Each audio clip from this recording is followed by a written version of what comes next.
ए रानो चिड़िया, बाहर आओ जरा। ये तुमने क्या गंदगी मचा रखी है? तुम्हारे घोंसले से सूखी घास नीचे गिर रही है। कालू भाई, मैं तो अभी अभी दाने लेकर लौटी हूँ। मैं तुरंत सफाई कर देती हूँ। बहाने मत बनाओ रानो। और सुनो, अगले हफ्ते से किराया 20 दाने नहीं बल्कि 30 दाने होगा, क्योंकि हमारे पेड़ की हवा बहुत ताज़ी है। 2 दिन की मोहलत? नहीं नहीं, हमें कोई बहाना नहीं सुनना। दाने नहीं है तो इस पेड़ पर रहने का कोई हक नहीं है। कालू जी, इनका सामान बाहर फेंको। यह कहानी में एक बहुत ही भावुक मोड़ आता है। कालू कौवा बिना कोई दया दिखाए बीमार गुड़िया को घोंसले से घसीटकर बाहर कर देता है और रानो की मेहनत से जोड़ी गई घास फूस को पेड़ से नीचे फेंक देता है। दोस्तों, ये रहे हमारी आज की वीडियो के प्यारे सब्सक्राइबर्स और फॉलोअर्स के नाम। रुचि, नंदिनी, काजल, काव्या, आयत। जो नहीं चुने गए, चिंता मत करो, अगली बार तुम भी बन सकते हो जंगल के सुपरस्टार। दोस्तों, अगर आप भी चाहते हैं मैं आपका नाम अपनी कहानी में लूं, तो देर किस बात की, जल्दी से कमेंट करके अपना नाम हमें भेजें। सुंदरवन जंगल में रात भर बहुत भयंकर आंधी तूफान चला था। सुबह जब सूरज निकला तो हर तरफ पेड़ की टहनियाँ और पत्ते बिखरे हुए थे। दयालु रानो चिड़िया और उसकी छोटी बेटी गुड़िया अपने घोंसले के पास बैठी रो रही थी। तूफान ने उनका प्यारा सा छोटा घर पूरी तरह तोड़ दिया था। मम्मा, हमारा सुंदर घर टूट गया। अब हम इस कड़क की धूप और ठंड में कहाँ रहेंगे? मुझे बहुत डर लग रहा है। रो मत मेरी बच्ची, जब तक हम सलामत हैं, हम फिर से मेहनत करेंगे। लेकिन जब तक नया घर नहीं बनता, हमें आज रात के लिए कहीं सिर छुपाने की जगह ढूंढनी होगी। चलो जंगल में देखते हैं। रानो चिड़िया अपनी बेटी का हाथ पकड़कर पूरे जंगल में घूमी, लेकिन किसी के पास इतनी जगह नहीं थी। आखिर में वे दोनों जंगल के सबसे बड़े और घने पीपल के पेड़ के पास पहुँचे। इस पेड़ का मालिक घमंडी कालू कौवा और उसकी पत्नी गोरी कौवी थे। उन्होंने पेड़ पर 23 छोटे छोटे किराए के घोंसले बना रखे थे। कालू भाई, तूफान में मेरा घर टूट गया है। मेरी छोटी बच्ची बेघर है। क्या आपके इस बड़े पेड़ पर हमें कोई छोटा सा घोंसला किराए पर मिल सकता है? रानो चिड़िया, किराए पर घोंसला तो मिल जाएगा, लेकिन मेरा नियम बहुत पक्का है। हर हफ्ते तुम्हें किराए के रूप में 20 बड़े और साफ अनाज के दाने देने होंगे। अगर एक दिन भी देरी हुई तो मैं तुम्हें पेड़ से नीचे फेंक दूंगा। हाँ, और सुनो रानो, मुफ्त में यहाँ कोई नहीं रह सकता। समय पर किराया नहीं मिला तो इसी वक्त सामान समेत बाहर निकाल दूंगी। मंजूर हो तो ही कदम रखना। मुझे मंजूर है कालू भाई, मैं दिन रात मेहनत करूंगी, पर समय पर किराया दे दूंगी। रानो और गुड़िया को एक छोटा सा सूखा घोंसला मिल गया। रानो अपने वादे के मुताबिक सुबह सूरज निकलने से पहले ही भोजन की तलाश में निकल जाती। वो कड़ी धूप में पूरे जंगल से अनाज के दाने चुनती ताकि कालू कौवे का किराया चुका सके। लेकिन कहानी में पहला नया मोड़ तब आता है जब कालू कौवा जानबूझकर रानो को परेशान करने का एक नया तरीका निकालता है। ए रानो चिड़िया, बाहर आओ जरा। ये तुमने क्या गंदगी मचा रखी है? तुम्हारे घोंसले से सूखी घास नीचे गिर रही है। कालू भाई, मैं तो अभी अभी दाने लेकर लौटी हूँ। मैं तुरंत सफाई कर देती हूँ। बहाने मत बनाओ रानो। और सुनो, अगले हफ्ते से किराया 20 दाने नहीं बल्कि 30 दाने होगा, क्योंकि हमारे पेड़ की हवा बहुत ताज़ी है। मम्मा, ये अंकल आंटी हमें इतना क्यों डांटते हैं? हम तो रोज मेहनत करके इन्हें दाने देते हैं। कोई बात नहीं बेटा, हम और ज्यादा मेहनत करेंगे।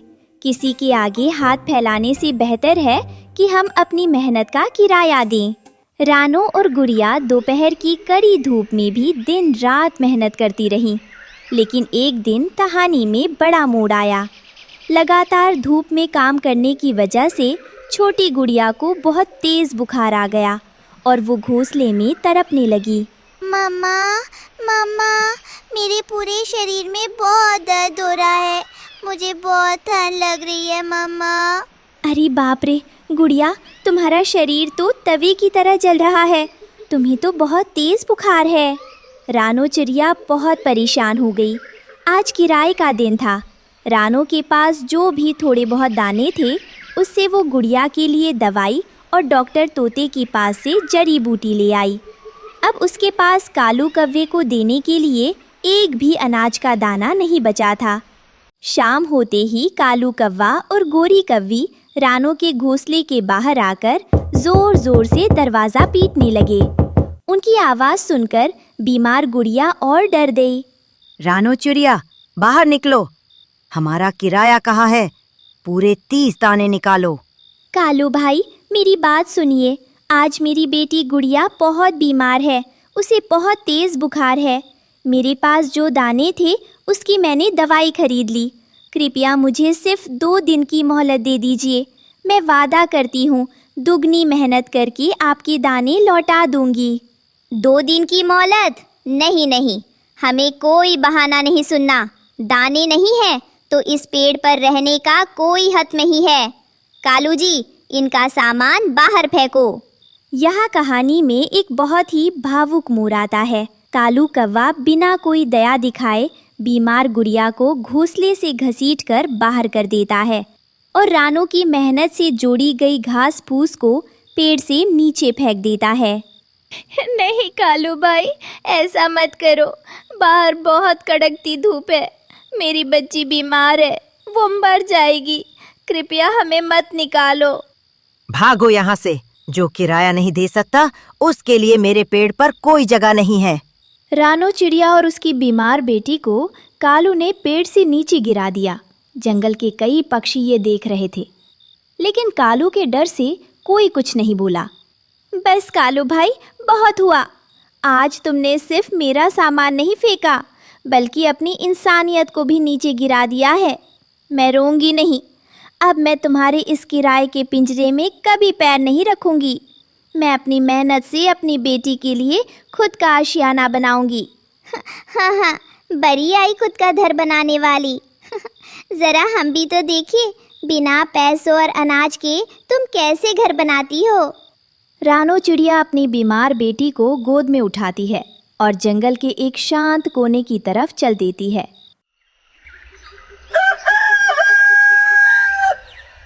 वो एक पुरानी सूखी टहनी के पास बैठती है और गुड़िया को छांव में सुलाकर खुद अकेली ही एक एक तिनका जोड़कर नया घर बनाने में जुट जाती है। वो रात दिन एक कर देती है। रानो बहन, तुम अकेली नहीं हो। तुम्हारी मेहनत और स्वाभिमान ने हमारी आंखें खोल दी हैं। हम सब मिलकर तुम्हारा घर बनाएंगे। हाँ रानो, देखो मैं तुम्हारे लिए मजबूत टहनियाँ लाई हूँ। और ये लो गुड़िया के लिए फल, इससे वो जल्दी ठीक हो जाएगी। देखते ही देखते जंगल के दर्जनों पक्षी, कबूतर, तोते, गौरैया सब मिलकर रानो के साथ काम करने लगते हैं। कोई मिट्टी लाता है, कोई सुंदर फूल लाता है, तो कोई मजबूत घास। मात्र एक दिन के अंदर रानो चिड़िया का खुद का एक बहुत ही सुंदर, मजबूत और फूलों से सजा हुआ आलीशान घर बनकर तैयार हो जाता है। गुड़िया भी फल खाकर और सबकी मोहब्बत देखकर बिल्कुल ठीक हो जाती है। मामा मामा, देखो हमारा अपना घर। ये तो कालू अंकल के पेड़ से भी कितना सुंदर और प्यारा है। अब हमें कोई यहाँ से नहीं निकालेगा ना? नहीं मेरी बच्ची, ये हमारा अपना घर है जो हमारी मेहनत और स्वाभिमान की नींव पर बना है। इसे हमसे कोई नहीं छीन सकता। दूसरी तरफ घमंडी कालू कौवे के पेड़ पर कुदरत का कहर टूटता है। उस पेड़ के नीचे का पानी सूख जाता है और पेड़ की सारी पत्तियां झड़ने लगती हैं। कालू के पेड़ पर रहने वाले बाकी किराएदार पक्षी भी कालू का क्रूर व्यवहार और सूखते पेड़ को देखकर उसका पेड़ छोड़ देते हैं। कालू कौवे, तुम बहुत लालची हो। इस सूखे पेड़ पर रहने से अच्छा है कि हम रानो चिड़िया के पड़ोस में जाकर रहें, जहाँ प्यार और इज्जत है। हम जा रहे हैं। अरे भाई रुको, मत जाओ। अगर तुम सब चले जाओगे तो मुझे किराया कौन देगा? मैं भूखा मर जाऊंगा। कालू जी, हमारा पेड़ तो बिल्कुल बंजर हो गया। अब हमारे पास ना तो अनाज है और ना ही कोई दोस्त। हम बिल्कुल अकेले रह गए। कालू और गोरी अपने बंजर पेड़ पर अकेले बैठकर रो रहे थे। दूर से उन्हें रानो चिड़िया के घर से पक्षियों के हंसने और गाने की आवाज़ें आ रही थीं। कालू को समझ आ गया था कि दूसरों को सताकर और घमंड करके कोई कभी सुखी नहीं रह सकता। रानो ने अपनी मेहनत से ना सिर्फ एक सुंदर घर पाया था, बल्कि पूरे जंगल का दिल भी जीत लिया था। तो प्यारे बच्चों, हमें इस कहानी से ये बड़ी सीख मिलती है कि दूसरों के भरोसे रहने या दूसरों के तानों को सहने से बेहतर है अपनी मेहनत पर भरोसा करना। जिंदगी में स्वाभिमान से बड़ा कोई घर नहीं होता और मेहनत करने वालों की कभी हार नहीं होती।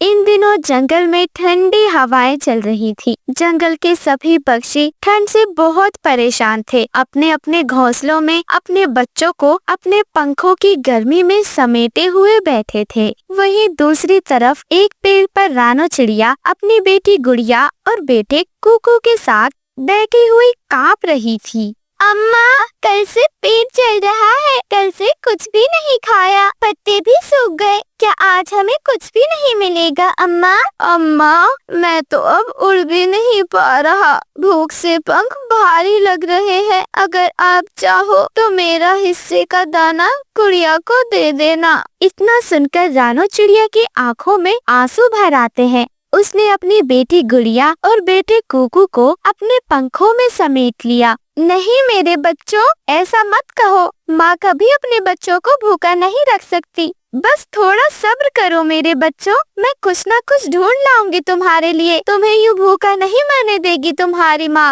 लेकिन मम्मा, आप तो खुद थकी हुई हो, कल भी कुछ नहीं खाया। प्लीज माँ, तुम कहीं मत जाओ।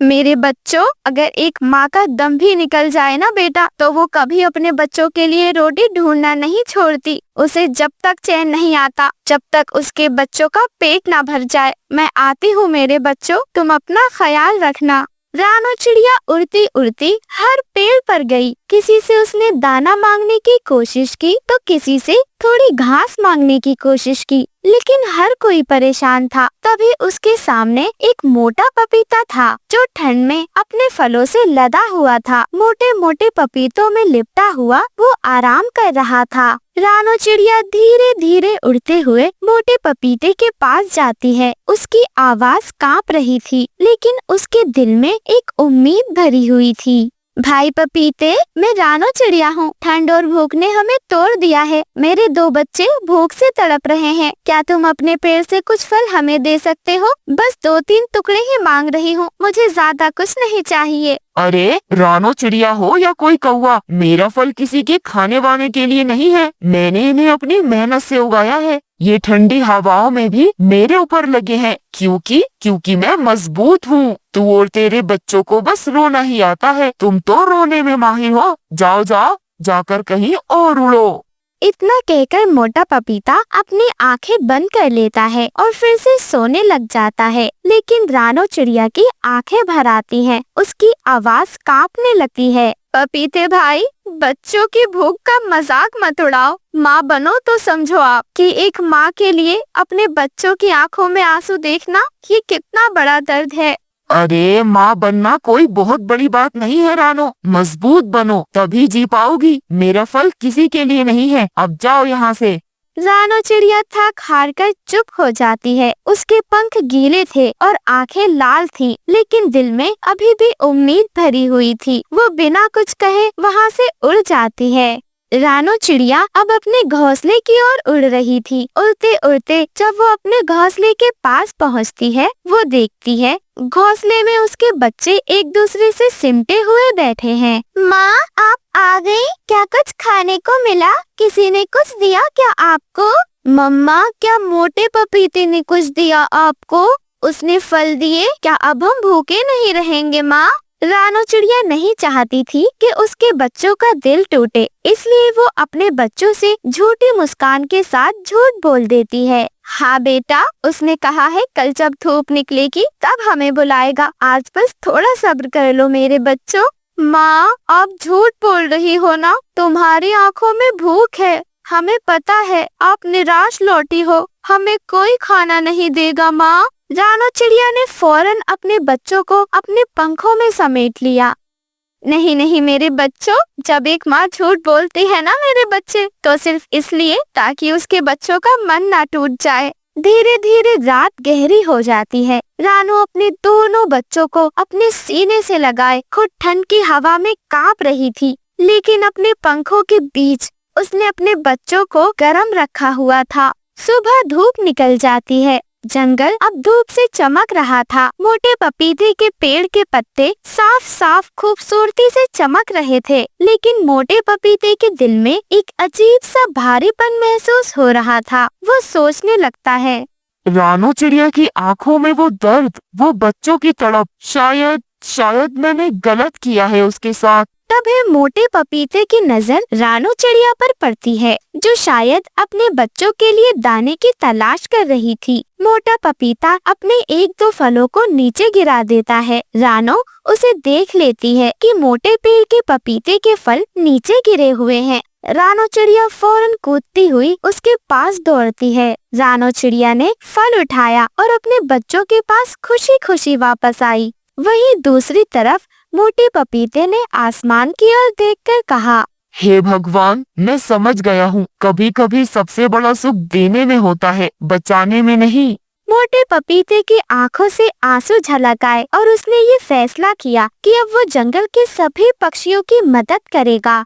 वहीं दूसरी तरफ रानो चिड़िया ने अपने बच्चों को प्यार से वो पपीता खिलाया। बच्चे अब भूखे नहीं थे, उनके अंदर फुर्ती थी। बच्चे बाहर पेड़ की डाल पर खेलने लगते हैं, उनके अंदर शक्ति आ गई थी। धूप चमक रही थी, जंगल खुशहाल था। जंगल के बाकी पक्षी भी मोटे पपीते के पास जाते हैं। मोटा पपीता जंगल के सभी पक्षियों की मदद करता है। कालू कौवा और गौरी कौवी उड़ते हुए रानो चिड़िया के पास आते हैं और उसका धन्यवाद करते हैं।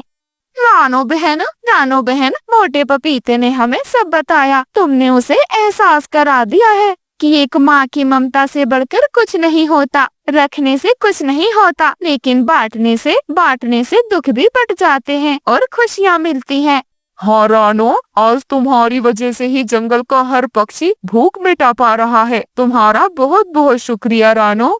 कालू भाई, इसमें मेरा शुक्रिया अदा करने की कोई जरूरत नहीं है। ये सब तो मोटे पपीते की कृपा है जो उसने हमारी मदद की।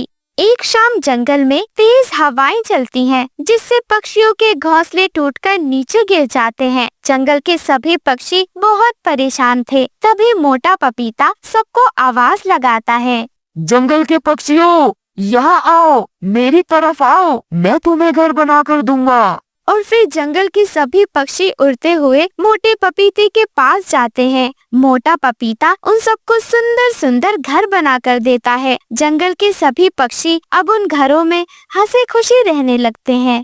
पपीते भैया, आपको देखकर दिल अंदर से खुश हुआ है। देखना, भगवान आपकी हर इच्छा पूरी करेगा। आपने मुझे ही नहीं बल्कि जंगल के सभी पक्षियों को एक नई जिंदगी दी है। आपने हमारी भूख ही नहीं मिटाई बल्कि हमें रहने के लिए आसरा भी दिया। आपका बहुत बहुत धन्यवाद। रानो, आज तुम्हारी वजह से मैं बदल पाया। आज मैं वो पहले वाला मोटा पपीता नहीं हूँ जो सिर्फ अपनी ही अकड़ में रहता था। आज मैं वो हूँ जो जंगल के सभी पक्षियों का दोस्त बनकर रहना चाहता हूँ। इस कहानी ने हमें सिखाया, जो दिल दूसरों की भूख और दर्द को समझे वही सच्चा अमीर होता है। कभी भी किसी की मजबूरी का मजाक मत उड़ाओ, क्योंकि आज जो भूखा है कल वही तुम्हें छांव भी दे सकता है।